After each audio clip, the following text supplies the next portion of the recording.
I wanted to start the morning, first of all, thanking you for being here, but I always begin with a little prayer because I like a gathering of grace. So just settle in. I like the prayers of Teresa of Avila, who often just said, "Hover over me, God. Surround me with your grace.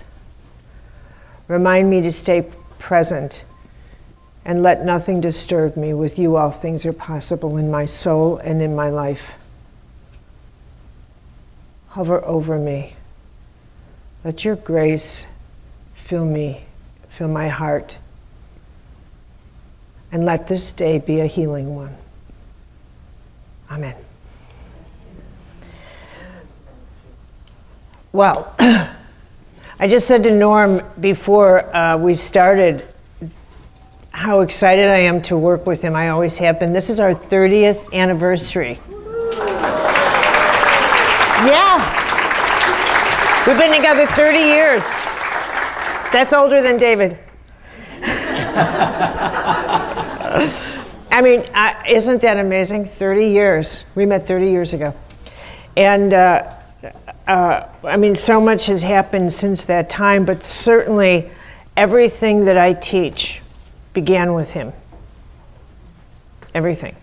And it was Norm who coined the occupation medical intuitive. And we regret not trademarking it, that's for sure. But Norm coined it. And when we were discussing what to call me, because I was a publisher at the time. But I thought what we would do in this first session is begin by sharing a little bit about how, I think, maybe we'll just share a little bit about how that chemistry began and what inspired the work of medical intuition, because it didn't exist then. And then I will take over my session, Norm will take over his, I'll take over mine, and that's the rhythm. Perfect. When I met Norm 30 years ago, you'll have to excuse me, I had foot surgery. This is not an injury, it's not an accident, it's nothing dramatic. It was foot surgery for a bunion. But I like attention. I still can't walk on it full time. So I have to keep it propped up and et cetera, et cetera, et cetera. So that's why I have to do this. Although actually I like it. Anyway, what's significant? The way I would have taught this a few years ago and the way I'm going to teach it today is entirely different. And one of the things I like about my life and the way my brain works is that I continually re-see things. My brain's like a mandala. It never stops. The world never stops talking to me. And I think now, what I need to first say to you is nothing is as fascinating as the world we live in. That's number one. And the way we need to understand how significant the world we live in is to each one of us, and that world is itself a speaking classroom to you. And that the significance of the time we are living in is itself a factor in how you need to understand your consciousness, your life, and your health. Everything. It is one of the major players of the elements or the ingredients in how you evaluate everything you think about. If you held a board, like an Algonquin table, at which sat, Lillian Hellman and Dashiell Hammett and all these great authors that you brought together every week for a intellectual salon. Imagine that you gathered together the most significant elements of what made your consciousness bubble. What is that beep? Is someone's phone on? Because we don't want that. Okay, so. The back of my chair squeaks. Oh, I don't care about that. Okay, so one of the players would certainly be your belief system. And all that is involved in your belief system. And one of the players would be the atmosphere itself, the quality of the atmosphere. One of the players, and you just list them, but one would be the consciousness of this time and how it is how it is weaving itself into you and how you are weaving yourself into it. And how the science of medical intuition is one of the emerging sciences of our day. But what does that mean, that that's an emerging science that we have to have? It means that we ourselves are undergoing an evolution that requires that as a science. It means that our own energy, our own nature has evolved to the point that allopathic medicine alone is insufficient. Not wrong, but insufficient. It means that we are multi-sensory. Intuition's not a gift. We have evolved to the point of being multi-sensory. We require now the instrumentation that accommodates our energetic anatomy system. Not just, and here's where I see the big gaps in people's reasoning. You don't need the medical intuitive system just to figure out what's wrong with you. You need to know about this to construct the nature of reality itself, period. Just period. You need to understand that all systems of life simply have a chakra system. But also, beyond the chakra system, for me, that's the crudest level of the energy system. Now I see that. I wrote Creation of Health, 1980, when did we write it? It's 86 or something. 88. Way back in 88. Today, I would put the chakras, and then I would go into the tree of life, and then I would go into the mansions of the soul. The chakras are base to me. There's nothing sacred about them. They're locators now. They're just locators. Knowledge of the chakras will not help you heal. Zero, zero, zero. I see it completely differently now. So long as you exist in the language of energy and in the energy realm, in my opinion, my experience, is that you get little help with the healing department. You get relief from pain, you get relief, you get intervention. But the actual absence, where you don't have any illness anymore, it is gone, requires the next realm, which is grace. So you go from matter to energy to grace. That's the ascension. And what converts the energy that you're working with to the realm of grace is you. You're the vessel. It's your capacity to undergo a transition, to become capable of dealing more with the capacity to see the world through light into matter, the speed at which you can perceive, the speed at which you can comprehend the the laws of how light, energy becomes matter, and it's just law. It's just law. It's the nature of science at the spiritual alchemical level. And the way in which you finally detach from mythologies of the mind and work with the nature of mystical law and get that that's the expression of the sacred.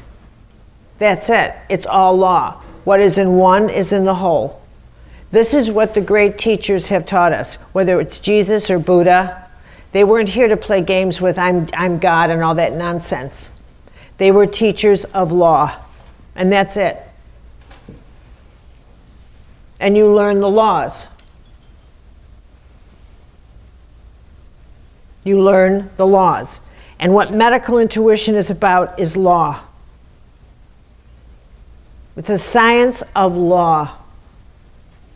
And to the extent that you want to recognize the laws of the body, that's medicine, the laws of the spirit, that's chakras, and the laws of the soul, and that's the mystical realm. The laws of the body keep you from from getting sick. The laws of the spirit are pain management. The laws of the soul are healing. That's how we break it down.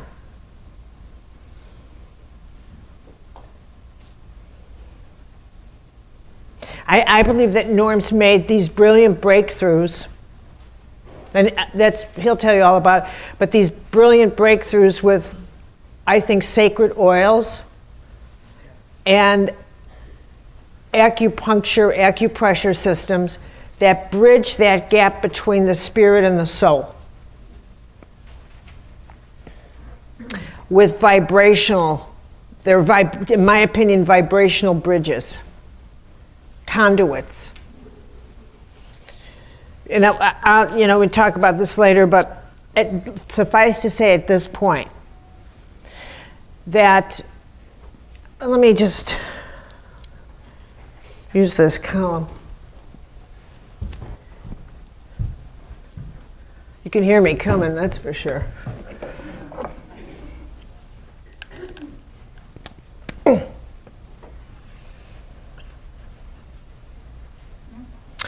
Okay, this is a drawing.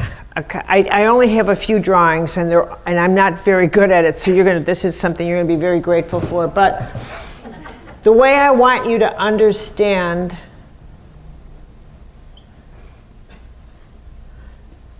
your chakra system, and then this is a third column. Okay, can we do that? We'll just put this right down here. We have 8, 9, 10. So this is your world of physical. So this is energy, and this is grace. Okay. So these are the three levels of consciousness.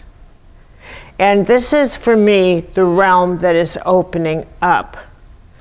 But I'm going to hit a pause button here and position this era.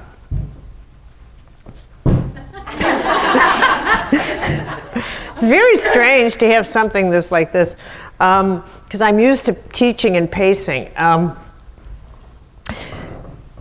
And I kind of come at it from this way, because I think I get to just say a couple of outrageous things in an opening lecture and then get back to basics. But the more I witness what is happening today, Norm and I were talking about depression because of the death of the suicides, the enormous number of suicides. And then I had written a little thing on Robin Williams for Facebook, my Facebook, which exploded a discussion all over the place. Everything from, you don't know anything about depression, you bitch, to, wow, delete. Yeah, we'll take this.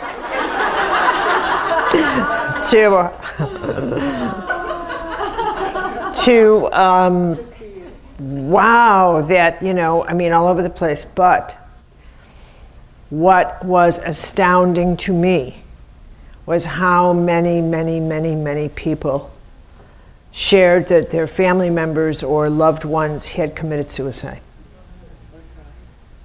Or tried.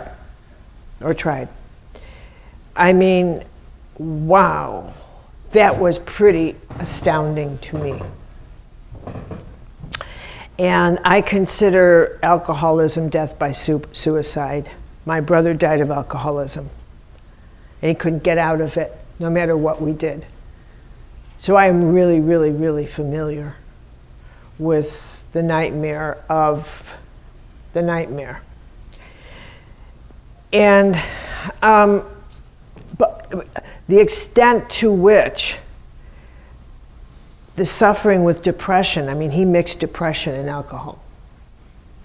So when someone says, you don't know anything about it, I find depression fascinating because that's the one illness people will insist you don't know anything about. Oh, yes, you do. Or don't they want you to know something about it? Or don't they want you to know anything about their depression, or don't they want to get out of it? What the heck is that? You don't know anything about it. Well, then tell me about it. As I wrote about today. Well, why don't you tell me about it? I'm listening. You don't see me running away. Why are you angry at me that you're depressed? What is the nature of that disorder that you think I don't know anything about it, that I don't want to know? Why do they assume that no one knows anything about it? And then you're angry about that. And that they lash out in that way. People who are dying of cancer don't lash out and say, you don't know anything about it. Obviously they don't, because they'd be healed. But they don't turn that way. They don't turn on people that way.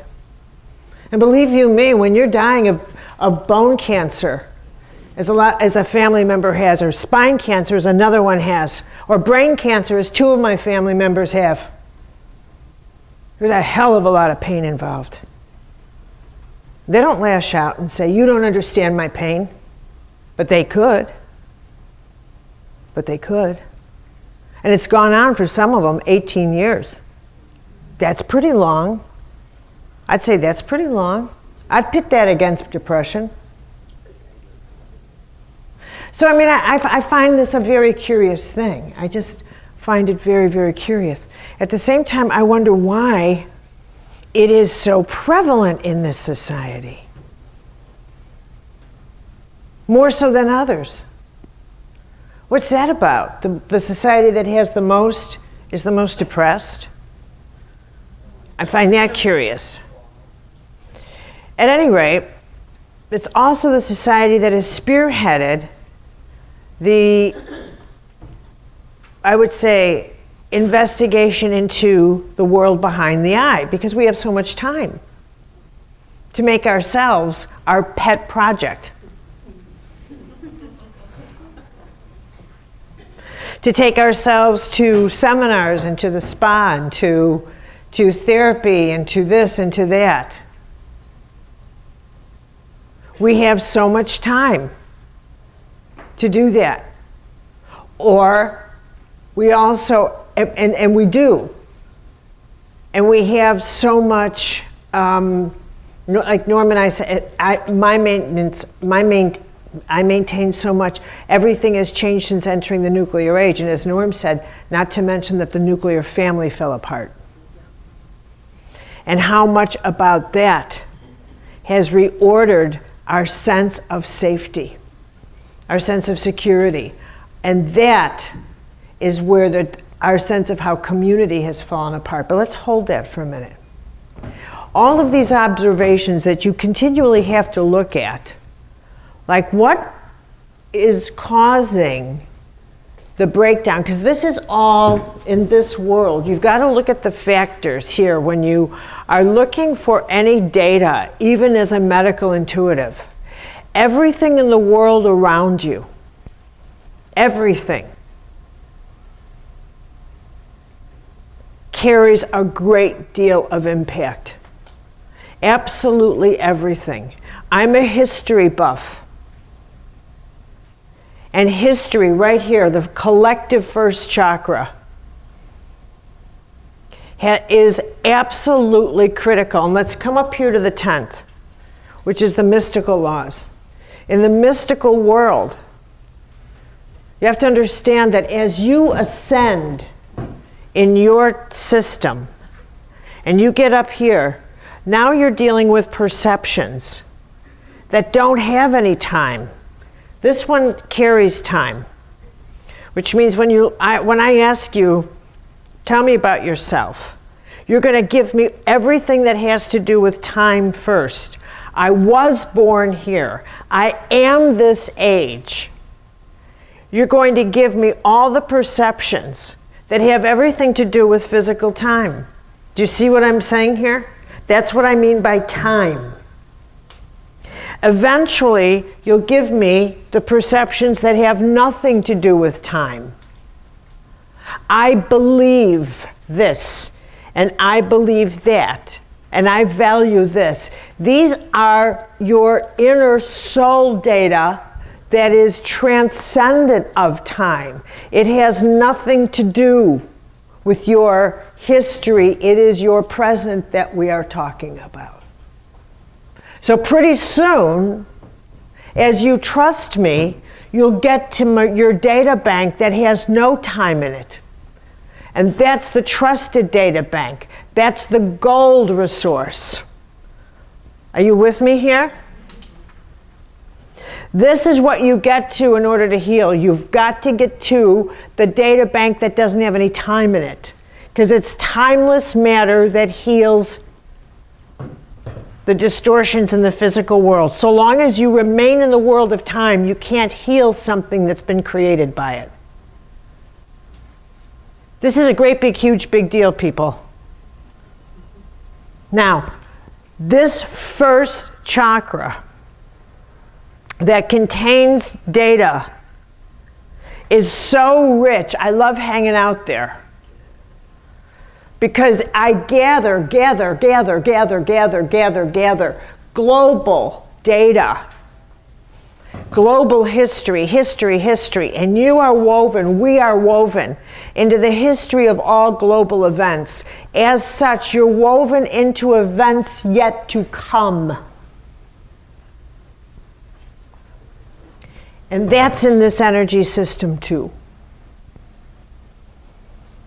That's something I didn't see earlier when I first started out. I couldn't even, and this is important to understand, I couldn't understand that concept, much less see it.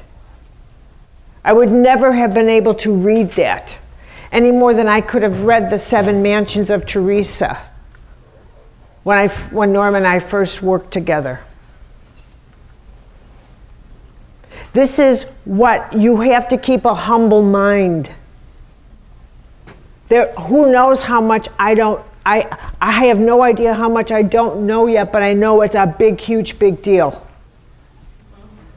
So little by little, I learn more. So what I'm teaching you today is what I know so far. What I know so far. And what I know so far has broadened my perspective on what I've learned so far. So having said that, this is what I now know to be very significant to me. In this physical world of history, now for me, the greater history of our own humanity plays a role in how I understand a person and how I understand what's happening to us now that I think is very significant. When I read, because we're so influenced by the sacred, because we're so influenced by sacred mythology, And like it or not, you are, we are. We can't escape that. Even if you're an atheist, it means I don't want any sacred mythology in me, which means it's in you. You just decided, get it out. Okay? I mean, you can't get it out. I mean, you know what I mean? It's like you wanting a sacred enema. I mean, that's, you see what I mean? You can't help it. You can't avoid it, you know? So, and I've never met anyone who's an old, dying atheist. They're always young and healthy. Have you ever noticed that? They're just so full of crap. Anyway. They're not in the trenches. Yeah, they're just full of crap. Anyway.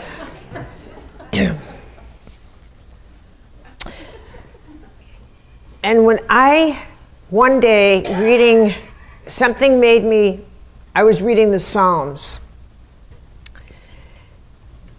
And I went back to I don't know what in the world made me turn to the book of Genesis. But I did.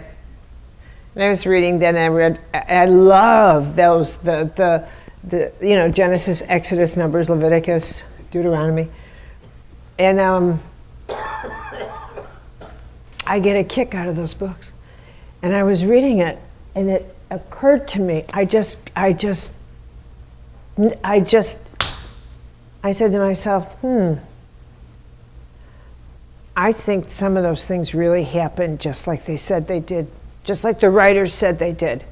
I think when they wrote about angels being physical, coming to the when Abraham said, I heard this voice, and he said, Abram, who's talking to me?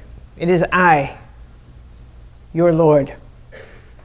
And then when he was sent two visitors that were angels, and he said, come in and sit and eat with me.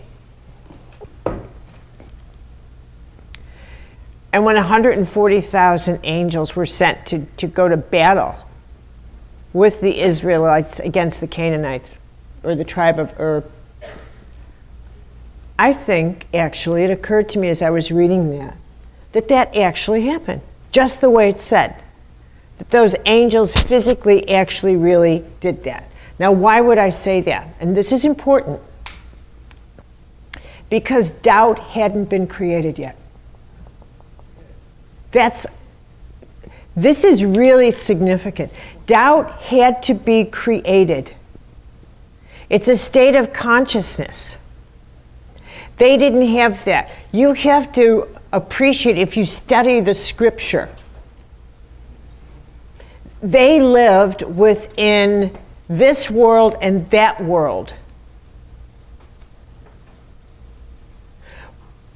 But their whole life was this world and what that world was up to with this world. If you look at the Romans and the Greeks, it was the same thing. It was this world and that world and what that world was up to with this world. And that was that. So if you look at the Romans and the Greeks, that world had all the power with this world. This is really important. I'm going to go on fast forward here. As we evolve, so let's say that was from 2000 BC to 2000. And during that time, if you look at mythology, human beings saw themselves essentially as completely powerless, and the heavens had all the power. So consciousness, they were empty vessels of power. All the power was out, and they were empty. And the mythologies said so. So that's why God, give me the words. That's why the physical being of an angel would have to be physical. What am I doing?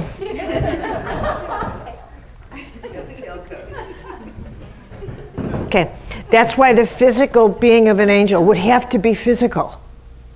Because they had absolutely nothing in them, so it would be physical. They're powerless. This would be all power. If you look at the Old Testament, there's no stories about them healing. They don't have any power in themselves. None. Zero. It's all here. The Romans don't have any individual power. The Greeks didn't see themselves as having. It was all this way. Plato kind of figured it out, but he said there's archetypes up in them there hills. Okay. But then what happens is the next era is born, and the human beings evolve to an era of, I don't know, maybe there's, the power starts to incarnate, and like the Romans and the Greeks, they develop the next level of mythology. They have kind of half god, half man. They get a Hercules, they get a Ulysses, they get mythic creatures where power begins to incarnate inside. A little bit like them. They start to get empowered a little bit. Consciousness is beginning to evolve on the inside. And then the next level happens, and here's the big game changer. A human being's born who's a half god, half man. The ultimate mythology is fulfilled. Jesus is born. The ultimate cosmic myth, a half god, half man creature comes to earth. And then, no more myths. No more. That's the end of the half god, half man, God to man mythology. It's over. No more. After that, matter gets very dense. And power comes completely into consciousness. Now we have to figure out how power goes within and works in the world behind our eyes. That's what that's what the world of Buddha and Jesus has been about, were the mechanisms in this world. The mechanisms behind the eye cooperating with the mechanisms of matter, the soul and matter, choice and matter, the relationship of yourself to creation and matter. This time, this extraordinary time that we are alive, is this transformation. Excuse me. This transformation is this grand shift about the awakening of the collective force of the whole of us. This was about discovering what we were inside of ourselves. This is about discovering how we must work collectively with our power.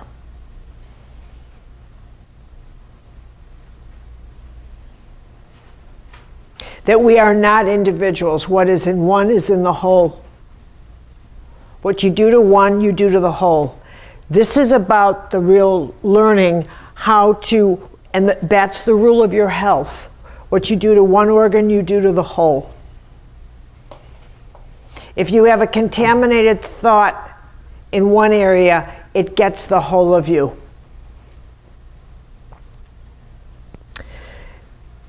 As a member now of, I need my pen.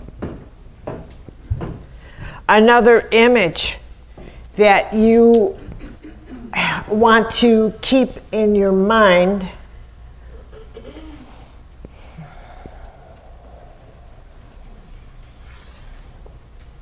it's not an egg, it's a globe.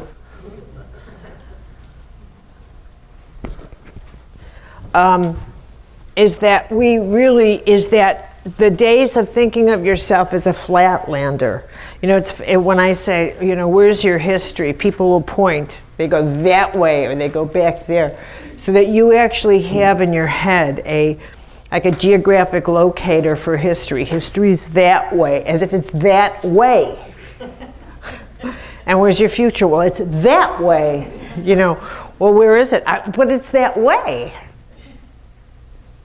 At the same time, you have a sense, we could talk about there not being any such thing as time, but it doesn't matter because you live in these contradictory thoughts, this antinomial way of thinking where two things that could coexist just bam, collide in each other, but you never sit down and think, I have to have a cup of coffee because I think I have a lot of things in my head that don't get along, you know, and I have to really clear this out, you know. But you don't. You just you're living in this sea of contradiction that says, how can I have this sense of history when I also know that there's no such thing as time? So maybe all things happen simultaneously. How would I reconstruct my universe if that were the case? How would that change how I perceived the world if I stepped out of the paradigm in this world, a paradigm that's ruled by time, and stepped into a paradigm of simultaneity? Now, a lot of people can visit that paradigm, but they don't want to live there. They think it's like fun, but they want to live there. So let's say that here you are, see, here you are, and that's a globe. Can you get that? This is a circle and a globe. So I want you to think of this as your internet that matches the internet. And that you are connected to all things and all humanity and all life on the internet. So that this is what your energy field, this is your energy field, and it looks like this. So here you are physically, but you are connected. And this is your communication system, your invisible communication system all around you. Are you with me? Yep. Okay? And I'm going to make it even more delicious. On these are your archetypes. And so, you know, if you have, for example, some of you might have a rescuer, some of you might have a princess, some of you might have a judge, some of whatever archetypes you have. But this is in linking with other people with that archetypal system. So that's how the law of magnetic attraction works. So your little unit, when you think, how do those synchronistic things happen? This is your wiring system. This is your wiring system. Everything is governed by law. Nothing happens without law.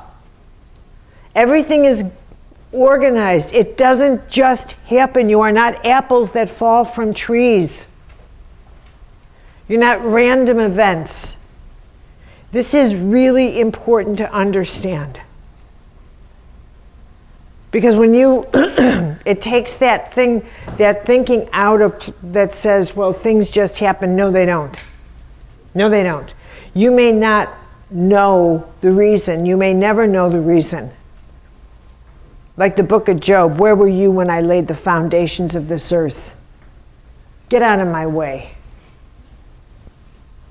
It may be that you will never comprehend. We are not someone who needs to know, deserves to know, whatever the reason. But there are laws behind everything. There are choices behind everything. Because this is a universe that is set up by mathematics and laws. And that's all there's to it. And every choice has an effect. What we don't get is how true that is. The second thing we don't get is that because we judge things subjectively, we think that a small thing, we say that's just a small thing. We don't get that there's no such thing as a small choice. We don't get that. We don't see the wiring or the effect every choice we make has on everything. We don't see the wiring of every choice or its long-term consequences. It is we who don't get it.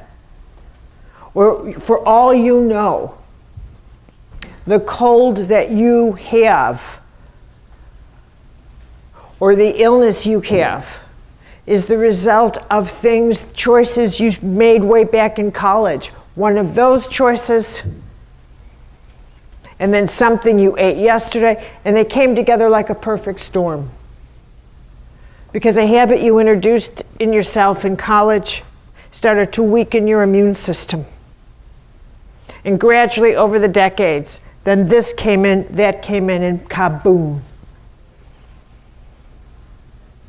But back then you thought, well, this is no big deal. This is no big deal. And I say this all to you because when you get to this third level of perception, this is where you see somebody with your physical eyes. This is the physical world, the physical exam. This is the exam of the chakras, where you say the obvious. To me, it's now the obvious. Where's your pain? And the tribal and you need to know all this information. You need to know. But this to me is like getting someone's energetic blood test and their urinalysis is the chakra system. It's not till you get up here and you get into the soul system and you get into the data of the mansions and you get into the data of perception and the archetypal field that you can sense the cycles of power that they are in. You sense their archetypal forces. You sense their greater data field. You sense their relationship to good and evil. You sense their relationship to grace. This gives me the data I know. This is my value. This is my gold. This is my gold. This is just, to me, energetic blood and urine test. This is my gold. Because this tells me whether or not they've got the courage to actually deal with the forces of life and death, with the forces of grace and prayer. Because just wanting to live is not enough. It's not enough. Willpower won't get you there. Not in my opinion. It simply won't. Okay? Got any questions about this? How could you? It makes so much sense. No, but go ahead. No. Anybody? Yes. Oh. Okay. Oh. Hello? Hello? How do law and personal choice work together? Perfectly. This it's not Ferguson, Missouri. For every law, a law is cause and effect. I make a law, I have a cause, it has an effect. Action and reaction. I'm free to choose whatever I want, but for every action I initiate, it will have a reaction. That's the law. You know, it's as simple as that. There is a law of magnetic attraction. And that silly little thing called The Secret says, well, I'll just make money, make money, make money, right? Stop it. Don't be judgmental. But what they don't say, and what else are you attracting? Where's your shadow? Where are your archetypal mythologies? Let's talk about greed, base greed, and all, you know, and that all of these, that you live in a hologram. Every one of those cross sections is a whole functioning psychic operating system in you that is participating in the creation of your health or blocking your capacity to heal yourself. And and also what is, and we should talk about this at length, but not right now, that when you make a choice, it has no end to it. That is a great big huge thing I just said to you. Where is the end point in any choice you make? Maybe we'll do an exercise on that tomorrow. But where is the end point? Even in something you eat something, it goes through your body, it returns to the earth, and it recomposts, and a plant grows, and it comes back, and it da-da-da-da. There's no end to anything. Is there really an end to anything you say to somebody? Is there really an end? You say to someone, good morning, I just love you. That's going to go into someone, and it's going to make them feel better. They make them feel better, they'll make someone else feel better. It goes on and on. You walk into someone and you say, oh God, you again, and you walk this way. And and you've gutted them, and you make them feel terrible. And then they turn around and they deplete somebody, and then that person does. There is no end to anything. What you don't realize is that that's what the law of karma is about. Action and reaction and reaction and reaction and reaction. And this is what people don't understand about prayer. Prayer is, when you talk about, to me, the laws are the perfect way to understand the nature of God. Because laws have no religion. They are equalizers. They're perfect. You want to understand God? God is law. God is order. God is mathematics. 2 and 2 is 4 for everybody. But, and the nature of prayer is, once you make a choice, you can't say, can you please undo the choice I just made? Would you mind, please? Would you mind? Because really, like, now that I see the effects it's having, it's not good. That's not how heaven works. Because you are now dealing with a whole mechanism. You've set a system in motion. You've set it in motion. You've got it rolling. Now that it's rolling, it's like, no, we don't do that. Your next prayer is, help me to not be so stupid as to do it again. You don't ask to go back, I'm going to use that A, to go back and act like it didn't happen. It did happen. Like, that's how prayer works. If you understand the laws, then the next level is, grant me the fortitude never to make such a choice again. Now you know that's how it works. Thank you. And when you look at medical intuition, when you look at any of the energetic sciences, you know that they have to come into fruition. Because it is this era now. We are becoming this conscious, and we have to learn how it is we cooperate, because we are connected to each other's psychic fields. This is the science. This is not just about my capacity to read your energy field. That is baby stuff. That is baby stuff. The big, huge oh my is, and because of that, I realized We are so interconnected that we can't breathe without each other. Everything. If you put the healing on the huge scale, is the obligation in learning about the science of the soul and the psyche, which is what this is that the larger obligation is that we are all one system of life.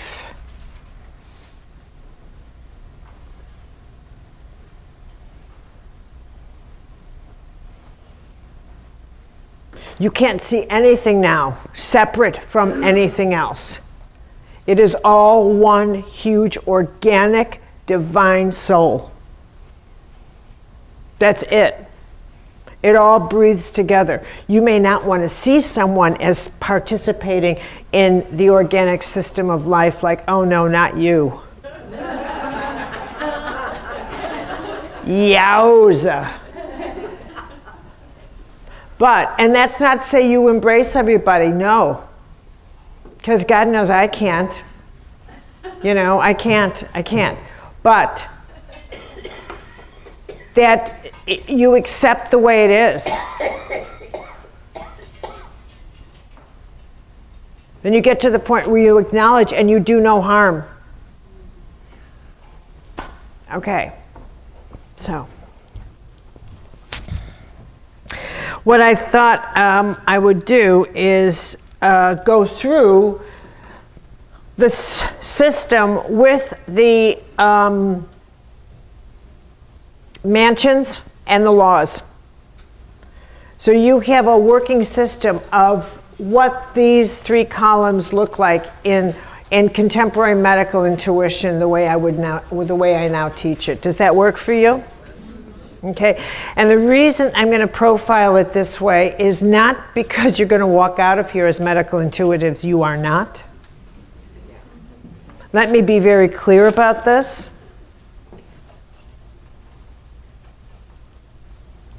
This will not open you, any of you, up to being brilliant, genius medical intuitives. It's not going to happen.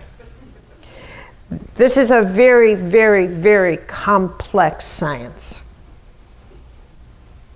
And as I said earlier, when Norm and I met 30 years ago, it wasn't with the intention of forming a partnership so I would become a medical intuitive and he would become a wizard doctor intuitive scientist. He was already that. But he wasn't looking for a little protege. I absolutely believe it was destiny that brought us together. Certainly was on my part for my life. Because I was a publisher who wanted to be a great fiction author. And I'm neither. I have no talent for either. How odd is that? So, but those years that I lived in New Hampshire were years of doing endless medical intuitive readings. Endless. And I didn't even realize that I was learning as much as I was learning. I was so isolated there. For 10 years, I didn't have a television, didn't have a radio. I'd work in the publishing company, we'd do readings. It was great, wasn't it? We had such crazy times together. Then we started doing workshops, and I remember we had this great time. Such adventures.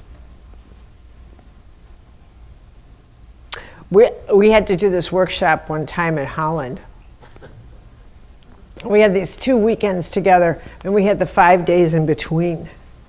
And we were staying with this hostess, and she was kind of very uptight. No way about that, boy. She had been married to an admiral on board, and she wanted us out of the house. Anyway, and you know, she would walk around the house, and she was just all this tension and arthritis from just, you know, we were like, so I said, Norm, we got to get out of here. I bought us tickets to Gibraltar. boom, throw them in a plane and get out. I had a friend in the south of Spain, and I thought, well, we'll just go. We got to get out. So he didn't care. We could have gone to Timbuktu. He'd go where I go. So we get to the south of Spain, and we get into this tiny little village, and who knows what they were celebrating in this little village? I have no idea. We get to this hotel, this tiny little hotel. And my friend who lived in this village said, well, I've got you these rooms at this hotel. And it was a holiday there. Who knows what holiday? They open up the door, and the small little staff says, we're not going to be here. It's this holiday. Here's the keys to the hotel. Just help yourself to whatever. So Norm got his room, I got my room, and I'm standing in the kitchen, and I said, you want some coffee? And I mean, we had this hotel to ourselves. It was so outrageous. And that weekend, we just sat around on the roof of this hotel, and we did his Archetypes on sacred contracts in this hotel in Gibraltar, Spain. And that weekend, this is how we would come to kind of these mystical awakenings to the nature of what we were studying together. Sometimes heaven would locate us in this place, but he started to have these mystical experiences, and he'll tell you about them.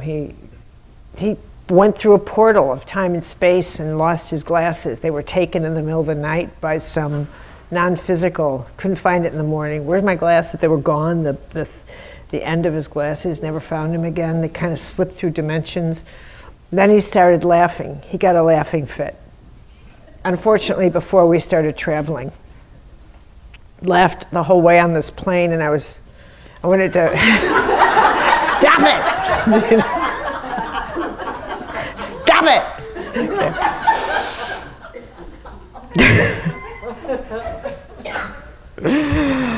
Oh Lordy, what you put up with for the sake of genius, right? Okay. So I'm just going to ask you, how many of you are in the field of health or in the field of, okay? And how many of you are interested in learning this for any kind of professional use? Okay, okay.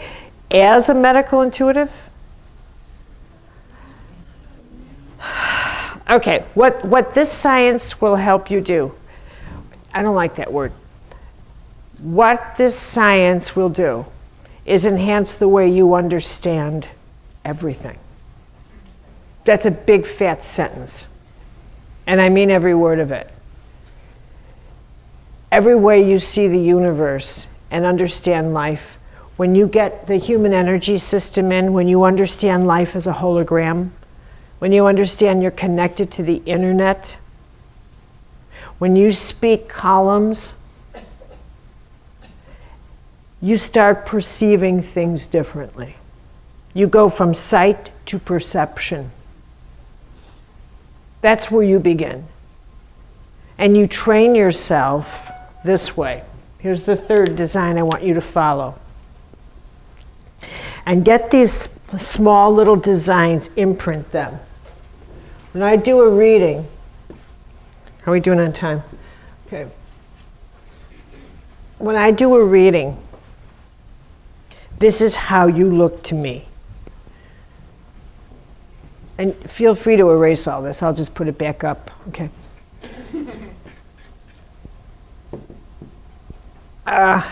Okay.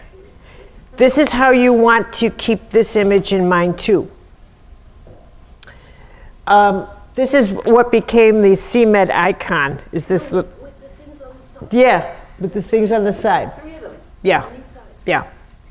So picture, this isn't like my hairstyle in the morning. This really is energy. Think of it as grace or energy coming in, and really think of it as grace. That you are a breathing, graced human being. And that's what you live on. This is the life force. And it comes in and it fuels. This is your hologram, okay? You're in your hologram. When I do every choice you make, every thought, you are always in an act of co-creating. Everything is sparking a act of co-creation. Everything all the time. Everything. You are a bundle of sparks co-creating. Either you're generating psychic free radicals for the collective, psychic free radicals in the collective, or in your body, or energetic ones, or you are generating grace. A negative, think of it like being on a grace meter. Here's a meter. And it either tips this way or that way. And if you're doing negative thoughts, you're losing power. Positive, you're generating. Okay, it's as simple as that. But then there are big, huge ones where you obviously know you have dropped anchor and you're losing power. I'd ask you, do you have any regrets that you are still coping with? Anybody? Not since I studied with you. Okay, so a regret would be an anchor. Another thing that I look at with people is what makes them aggressive toward others. What makes you aggressive toward others? What are the issues that about humiliation and how frightened you are of being humiliated and how much that causes you to lose power? And where in your life you have yet to let go of, or you keep, because the experiences of having been humiliated are among the hardest to forgive. Okay? So these are what I call anchors. Power plays with people. Everybody's life has a noble adversary. Somebody who just can get your goat, we say, more than anybody. You know, I was lecturing in Russia. They had simultaneous translation, and I said, "Get your goat," which doesn't translate in Russian. And so the translator says, as I said that, and all of a sudden they're looking around like, and someone left says, "She wants a goat." Gotta watch what you say, you know what I'm saying? Okay. These are your anchors, and you've got gobs of them, lots. This is where you lose power. How many of you are complainers? Chronic complainers? How many of you won't admit it?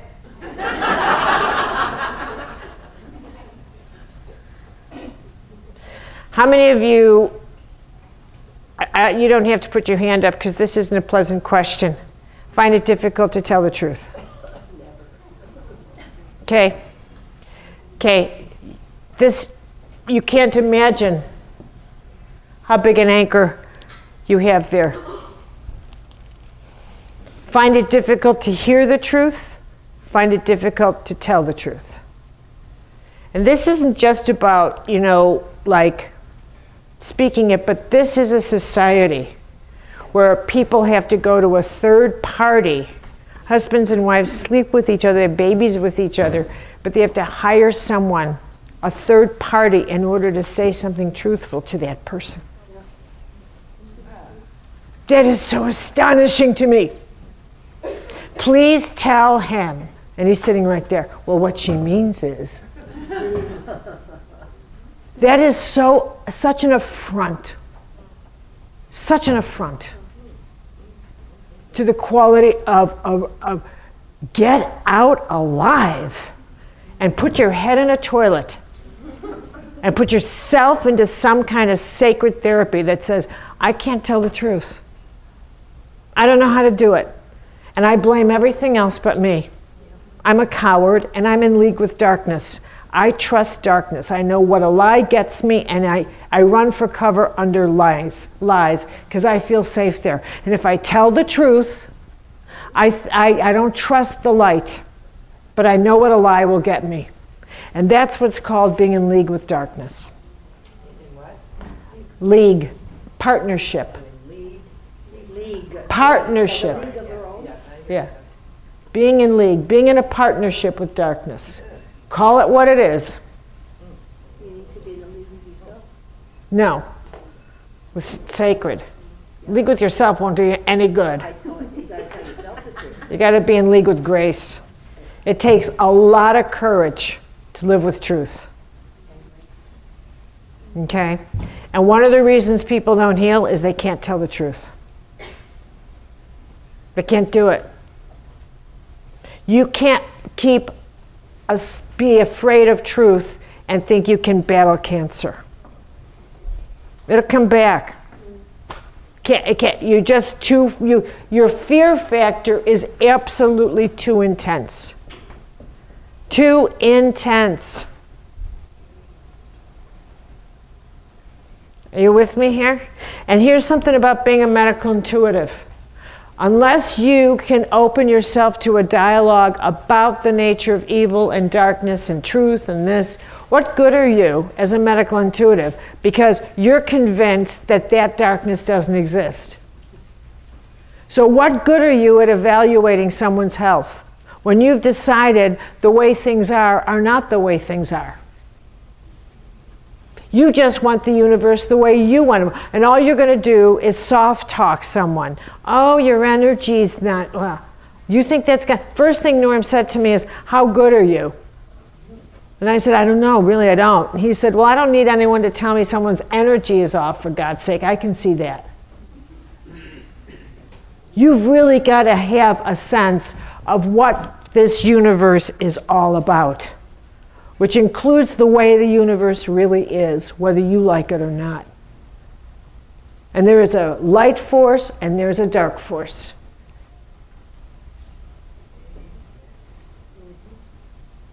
And you've got to understand how that works within